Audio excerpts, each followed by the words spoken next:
सोनभद्र, कौन कहता है आसमां में सुराख नहीं हो सकता। एक पत्थर तो तबीयत से उछालो यारो, ये गरीब का लड़का रामबाबू ने साबित करके दिखा दिया। रामबाबू के माता पिता मजदूरी कर अपने 4 बच्चों का पालन पोषण करते थे, लेकिन बच्चों को पढ़ाने व आगे बढ़ाने का जज्बा भरा हुआ था। 5 गांव में 5वीं की पढ़ाई के बाद मां ने जवाहर नवोदय विद्यालय में पढ़ने के लिए भेज दिया और 12वीं तक स्कूल में ही मैराथन का प्रशिक्षण लेता रहा। उसे बाद उसके संघर्ष की कहानी शुरू हो गई। कठिन परीक्षा के बाद राष्ट्रीय रिकॉर्डधारी आज का एशियन गेम का पदक विजेता बन गया है।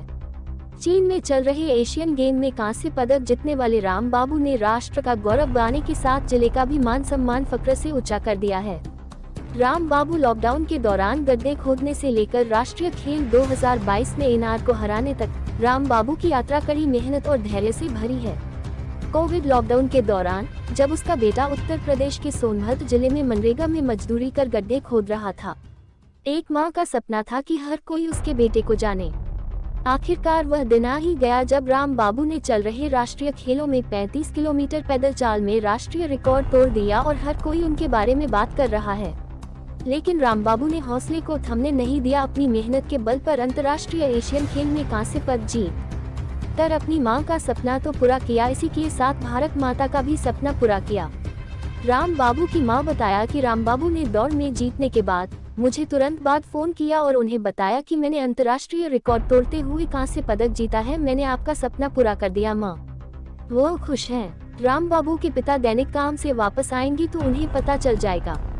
35 किलोमीटर रेस वॉकिंग का नया अंतर्राष्ट्रीय रिकॉर्ड धारक दौड़ के अंत में लगभग थक गया था, लेकिन दर्शकों के उत्साह और चिल्लाहट के समर्थन से उसने स्वर्ण जीतने के लिए प्रयास किया और कड़ी स्पर्धा में कांस्य जीतने में सफल रहा। का नाम बा? मीना देवी। मीना देवी, आपका लड़का एशियन गेम में मेडल जीतले हन, कांस्य पदक, कुछ कैसा महसूस होता है? हम लोग खुश हैं सर, खुश हैं कि लड़का हमारा अपना जिम्मेदारी समझ के कैसे कठिनाइयों से वहाँ तक पहुँचा है, वो तो हम समझ रहे हैं, हम जान रहे हैं। जिस तरह से गरीबी में आप वो लड़का आगे बढ़ा, तो कैसे बढ़ा, इतना आगे कैसे चला गया? सर हमारा भी सपना था, हम इतना अपमानित हैं अपने गांव से, अपने पड़ोसियों से कि हम क्या बताएं। हम इतना अपमानित हैं अपने बच्चों के, यही हम समझा रहे थे कि बेटा पढ़ लो। हम लोगों को तो गरीबी में किसी तरह से खचिया खुदारी करके हम लोग जी रहे हैं। लगन अगर तुम भी नहीं पढ़ोगे तो यही दशा तुम्हारी भी होगी। तुम पढ़ लो। एक प्रधानमंत्री, एक गरीब आदमी, वो भी इंसान है, हम इंसान हैं, लेकिन हमारा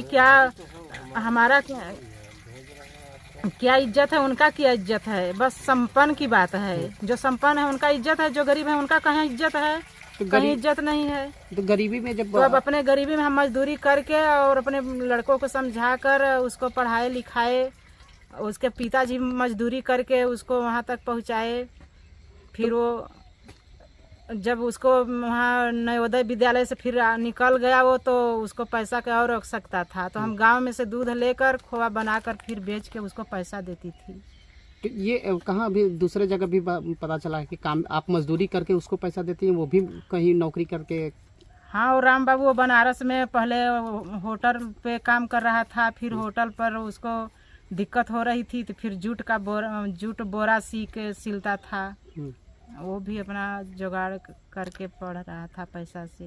तो ये मतलब जैसे तैयारी कहाँ करता था जब बचपन में था, तो ये तैयारी बचपन में नवोदय विद्यालय में उसका 5 में ही प्राइमरी में पढ़ा है, 5 तक। फिर नवोदय विद्यालय का हमको कसहूँ पता चला तो हम उसमें उसका फार्म वार्म भरवाए, टेस्ट दिलवाए, टेस्ट निकल गया तो उसमें एडमिशन हो गया। इंटर तक उसी में पढ़ा है, नवोदय विद्यालय में। अच्छा। हाँ, फिर नवोदय विद्यालय में निकल गया तो प्रैक्टिस कर रहा था, बनारस भी, फिर भोपाल में चल गया।